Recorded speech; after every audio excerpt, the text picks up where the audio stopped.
Boa tarde, alunos e alunas do nono ano da Escola Irmãos Ismael. Aqui segue um áudio para eu comentar um pouquinho, né, das atividades que propus para a semana de 17 a 21 de agosto, que eu ainda vou colocar no Google Classroom com as explicações, tá? Tudo certinho.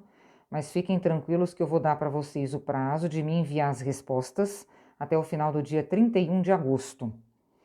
Ô, gente, é o seguinte, eu procurei fazer nessa semana de 17 a 21 de agosto atividades de revisão mesmo, como eu disse aqui, conteúdo, exercícios gerais para revisão e fixação.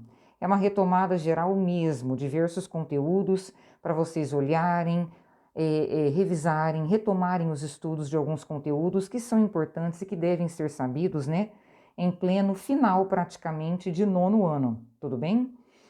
Então, em cima disso, eu coloquei alguns testes, e aqui a gente dá um passeio, né, pelos conteúdos como imperativo, can, could, verbo to be conjugado no presente simples, enfim, vocês vão ver aí pelas questões apresentadas. Vamos lá então.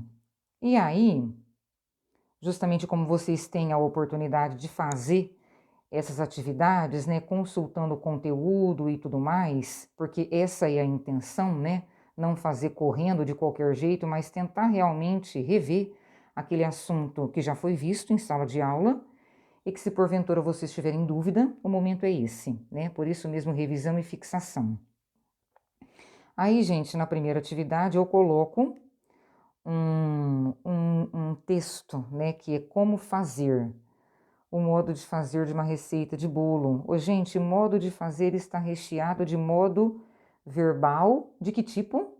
Tipo imperativo, né? Mexa, coloque, aguarde, unte, asse e assim por diante. Deixe, sirva. Então, são exemplos aí de modo verbal imperativo da língua portuguesa. No inglês, fazer o imperativo é muito tranquilo, muito mais fácil do que fazer imperativo no português, né? Imperativo na língua inglesa, se for imperativo afirmativo, basta colocar o nome infinitivo, sem o to, claro. Então, por exemplo, to do fica do, faça, façam, do. É uma forma única, que nem tem variação, por exemplo, de singular para plural, né? Se for imperativo negativo, simplesmente coloque a palavra don't antes desse infinitivo sem to. Don't do, não faça. Don't study, não estude. Don't sleep, não durma. E assim por diante. É um uso bem tranquilo, formalmente e estruturalmente muito mais simples do que o imperativo dos verbos na língua portuguesa, tá? Vejam que eu estou fazendo já uma explicação para quem prestar atenção, percebe que eu já estou colocando na minha explicação a resposta do exercício, tá bom? Depois, gente, questão de tradução tem que procurar, porque senão fica muito fácil, né? Qual é a tradução de oven? Também bem tranquilo. Depois, exercício 3. Tem que relembrar a conjugação do be no presente simples. I am, you are, he is, she is, it is. We are, you are, they are. Relembrar isso daí. Depois, gente, exercício 4. Exercício 4 comenta a questão do que. Cadê o 4 aqui, meu Deus? Ah, tá. Numerais ordinais, né? First, second, third, fourth, fifth, assim por diante.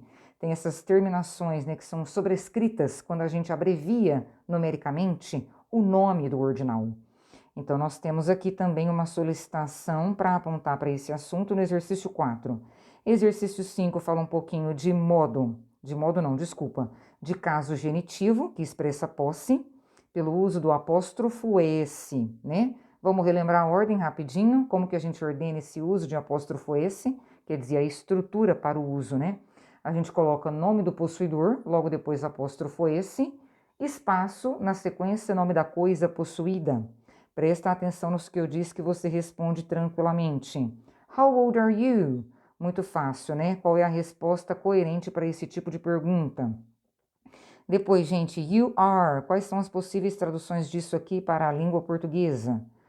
Depois, gente, revisar um pouquinho de parts of the house, as partes de uma casa, os diferentes rooms de uma casa, né?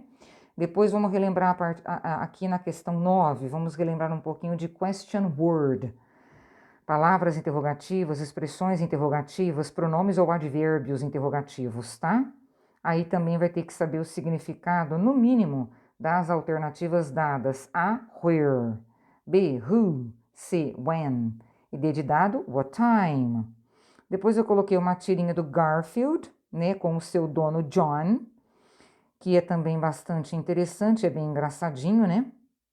Mas enfim, eu vou deixar aqui para vocês olharem, apreciarem e procurarem as traduções, porque senão fica muito sem graça, né? A minha questão, que é a questão 10 e última, fala do verbo auxiliar modal could, que o John usa na primeira fala aqui presente no primeiro balão da tira. Tudo bem? Espero que vocês gostem dessa revisão, dessa pequena revisão proposta, e aproveitem aí para retomar alguns assuntos nos quais, porventura, vocês tenham dúvida. Tudo bem? É isso, muito obrigada pela atenção. Até semana que vem, um grande beijo, tchau para vocês.